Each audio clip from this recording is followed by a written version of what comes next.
y estamos juntas. Aruna. La universidad por la radio. www.aruna.org.ar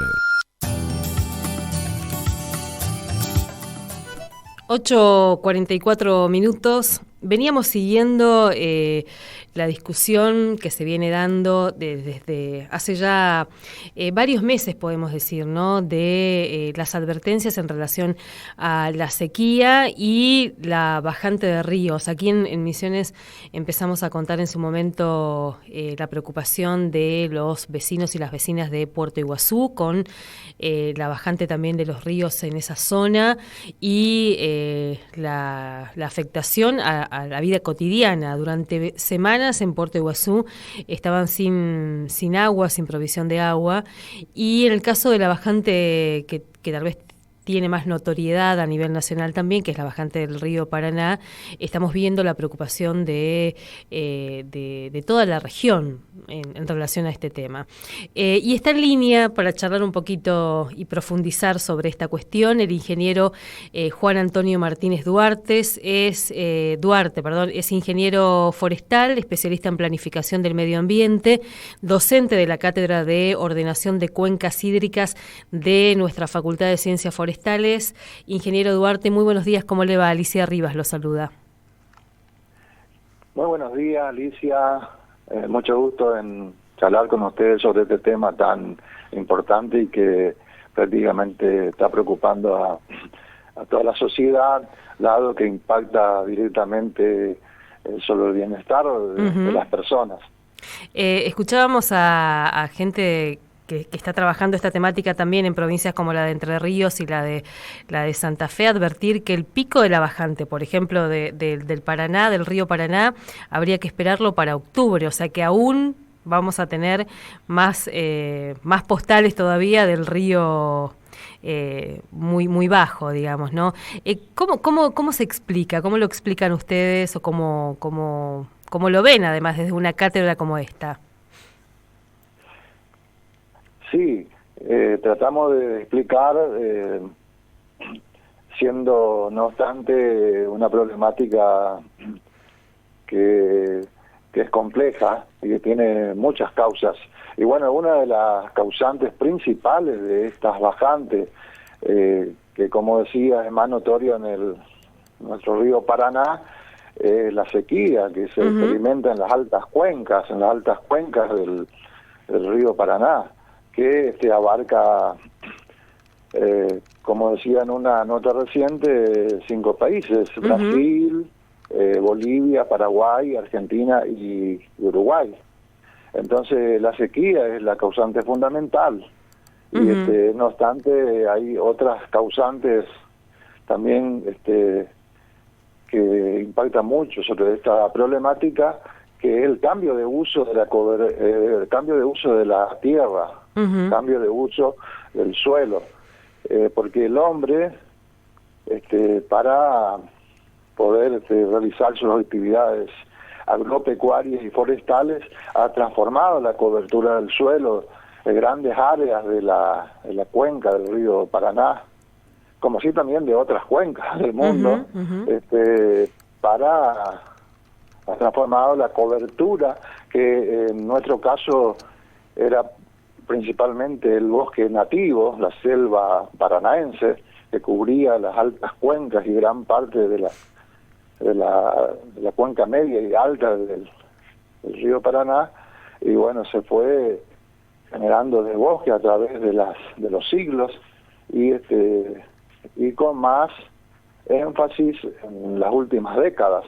Entonces eso influye en el ciclo del agua.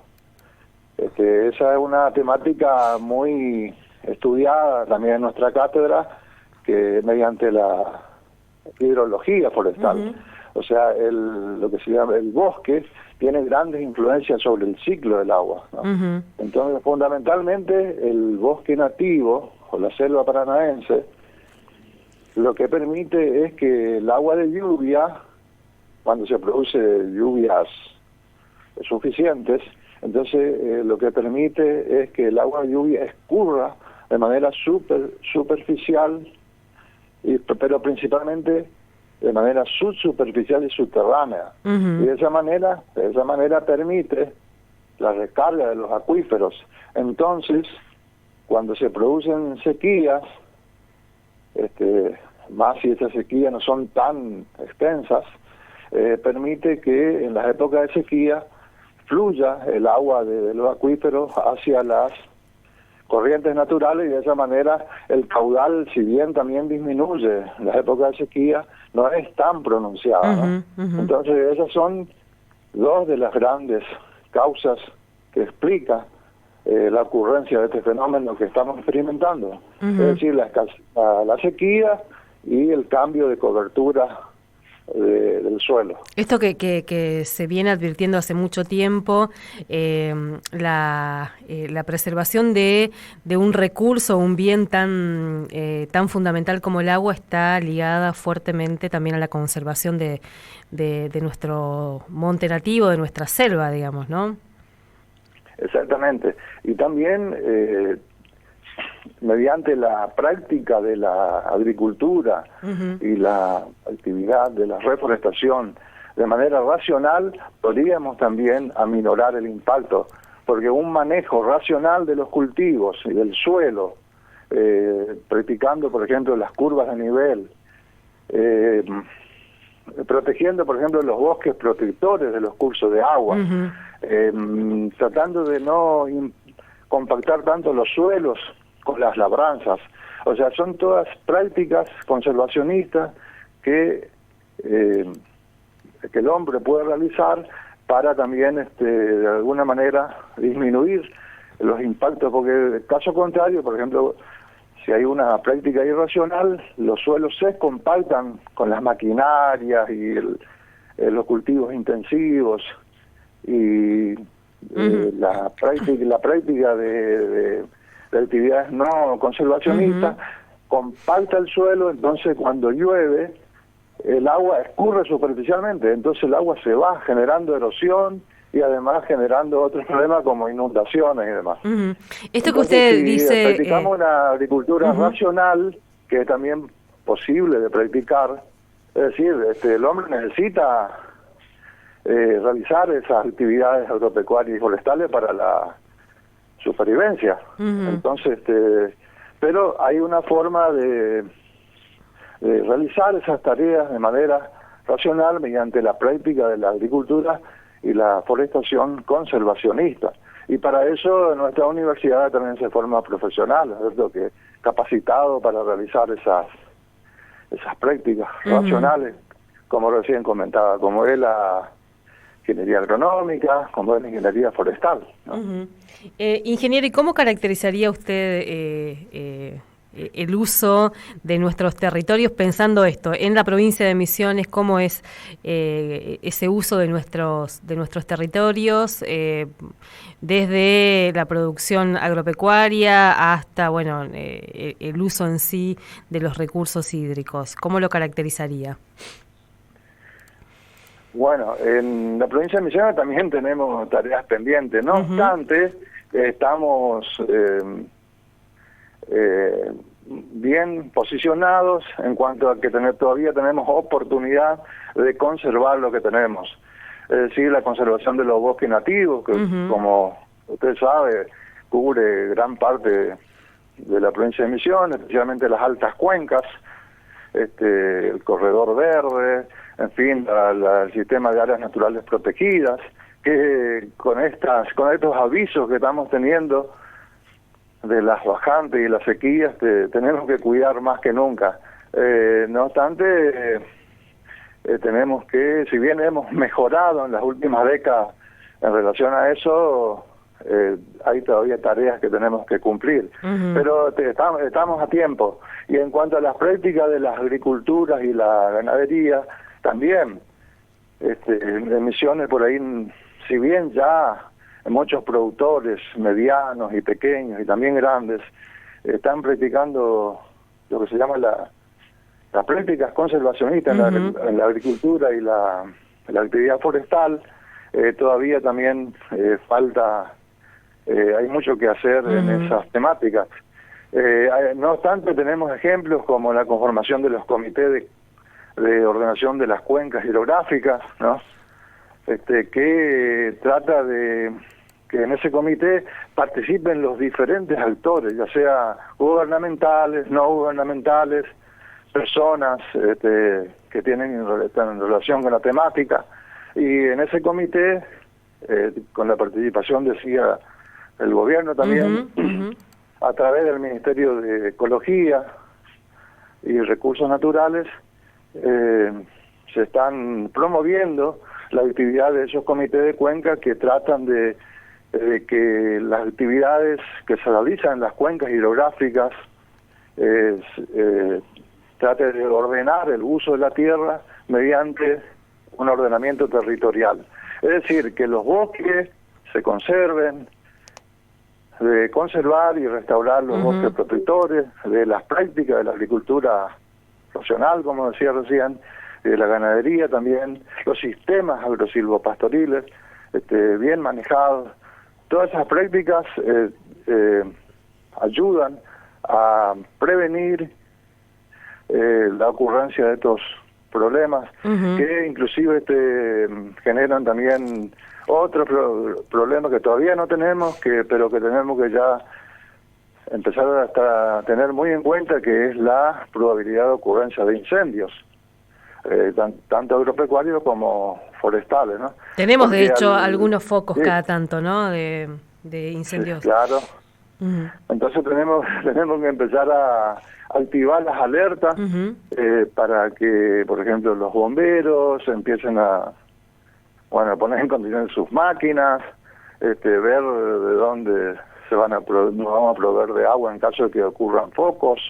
O sea, hay un sistema de prevención y combate de incendios en la provincia, y bueno, no estoy tan informado, pero supongo que ya están tomando las alertas necesarias para sobre todo en una provincia que esta situación se prolongue, ¿no? Sí. Una provincia como la nuestra, donde convive esto que usted planteaba, bueno, la conservación, o por lo menos los intentos de conservar nuestra selva, el monte nativo, con un modelo foresto industrial que también está muy promocionado, donde tenemos un monocultivo, ya sea de pino o de eucaliptus, que por lo que nos vienen contando son grandes consumidores de agua, por ejemplo, ¿no? Sí, pero es perfectamente integrar todas esas actividades, siempre y cuando sea de manera armoniosa, ¿no? Entonces tenemos que ver la situación de la cuenca, y dentro de ella la situación de los predios que contienen esas actividades, y por lo tanto en una gran empresa, mediana o pequeña, tiene que tener los porcentajes adecuados de bosque nativo, de bosques protectores, y también si realiza agricultura, como decía, que se haga de manera conservacionista, y si se hace también reforestación, es decir, no abusar, y que esas actividades estén en suelos que tienen la vocación de contener esas actividades, ¿no? O sea, porque sí, usamos, por ejemplo, suelos con pendientes pronunciadas, pedregosas, en grandes extensiones, y nos respetamos los bosques protectores y las fajas ecológicas, y se hacen grandes extensiones, por ejemplo, de reforestaciones, claro, eso seguramente que es un riesgo, tanto para la ocurrencia de incendios como para también la influencia negativa en el ciclo hidrológico, porque es cierto, las reforestaciones y tanto también la agricultura y como la ganadería tienen menor influencia en cuanto a la recarga de los acuíferos, menos influencia positiva correlacionada con la cobertura que es la selva misionera o el bosque nativo, ¿no? Sí. Además, pensaba también con esto del modelo productivo que tenemos, el monocultivo y los usos, inclusive no solamente el monocultivo, los usos, por ejemplo, de los agrotóxicos, de cómo eso también impacta en nuestras cuencas, ¿no? Como ustedes vienen mirando eso, de cómo afecta a la calidad de nuestra agua, de nuestras aguas, esta producción y el escurrimiento de los agrotóxicos, como también se viene denunciando. Sí, exactamente, también se utilizan muchos agroquímicos, ¿no? Como por ejemplo los herbicidas y también los pesticidas. Y bueno, depende del sector de la provincia que nos estamos refiriendo. En la zona, por ejemplo, sobre la costa del río Uruguay, donde se practica más intensivamente la agricultura anual y también la ganadería, y hay mucho uso de esos agroquímicos. Y bueno, la recomendación es que cada vez tengamos mucha precaución. No se trata de no usar, sino de usar cuando ya no haya otras alternativas.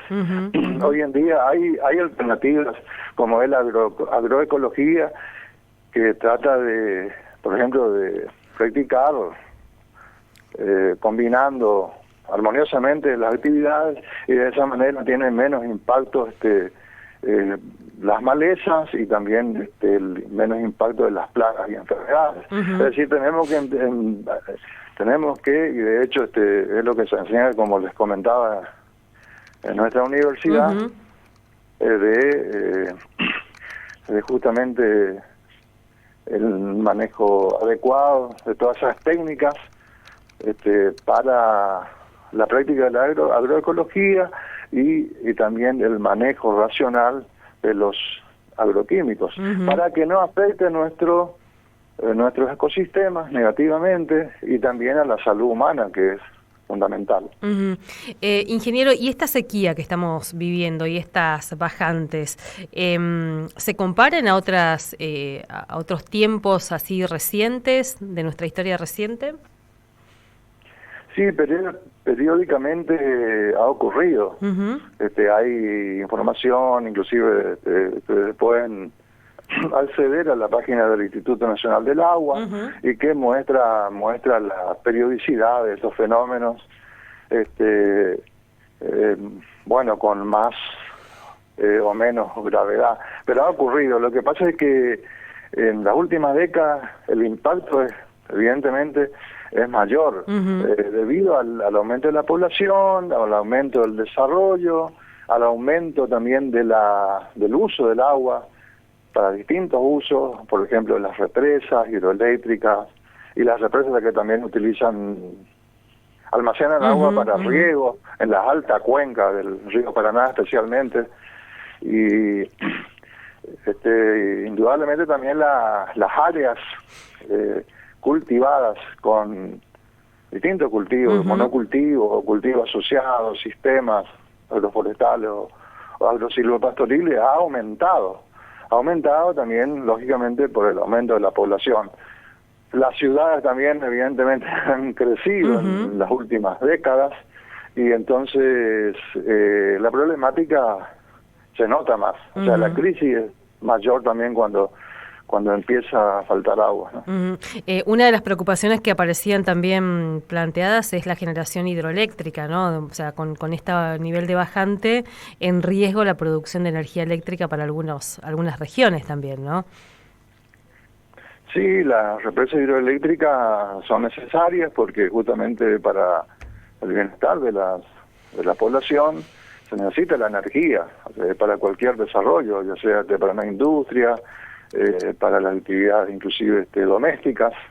Entonces necesitamos, y la energía hidroeléctrica es una de las más ecológicamente amigables. No obstante, también esas represas tienen que ser, acá en Argentina entiendo que no es tan intensivo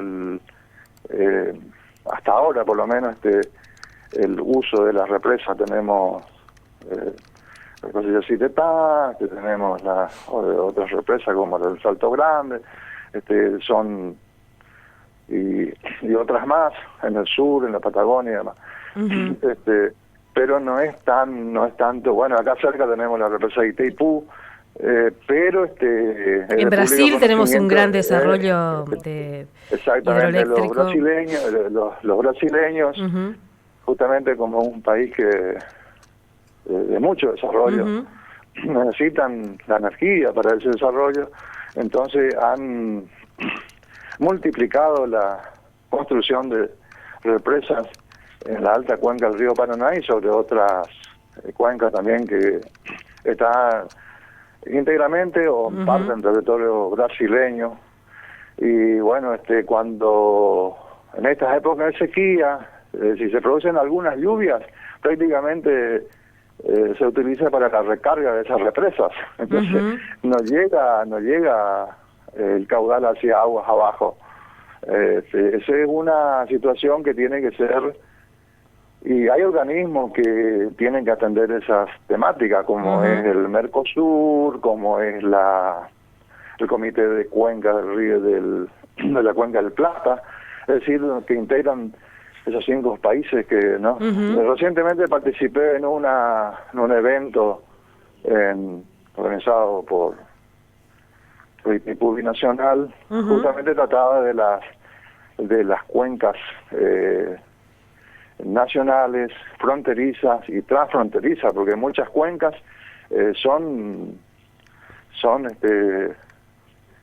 abarcan varios países, entonces son transfronterizas, entonces requiere no solamente el manejo por uno de los estados, sino que tienen que ser tratados en un comité donde intervengan de varios países, porque se trata de grandes cuencas, ¿no? Es distinta la situación por ahí de una microcuenca como es la del y en ¿no? En este contexto, el presidente de la Nación hace un par de semanas firmó un decreto declarando la emergencia hídrica por 180 días. ¿Usted ve que en la región, pensando en Brasil, Paraguay, se esté también viendo esta problemática con la gravedad que tiene, siguiéndolo, asumiendo esa gravedad, digamos? Sí. Tengo información de que también en el Paraguay, en parte de Bolivia y Brasil están muy preocupados porque evidentemente esta situación de sequía y de disminución del caudal de los cursos de agua influye en la producción, tanto agropecuaria como industrial. Entonces están muy atentos y están tratando de tomar los recaudos, porque ya también influye en la navegación y por lo tanto en el transporte en el transporte de la producción, que para el consumo nacional o internacional, o para la exportación. Entonces ahí también hay mucha preocupación en los distintos países, no solamente Argentina, Misiones, otras provincias, sino que también los países que están en el marco de la cuenca del río Paraná. ¿no? Ingeniero, queremos agradecerle este tiempo aquí en la radio de la universidad y queríamos un poco ir profundizando también esta temática que venimos contando, venimos siguiendo, dimensionando la importancia que tienen, ¿no? Cuando estamos hablando de nuestras cuencas hídricas y todas las actividades que están vinculadas, todas vitales al agua, digamos, ¿no? Así que muchas gracias, No, al contrario, gracias a ustedes por comunicarse y transmitir también estas cuestiones que nos preocupa a todos. Muchas gracias a ustedes. Gracias. El ingeniero forestal Juan Antonio Martínez Duarte, especialista en planificación del medio ambiente y docente de la Cátedra de Ordenación de Cuencas Hídricas de la Facultad de Ciencias Forestales, charlando con nosotros y con nosotras aquí en Otro Aire.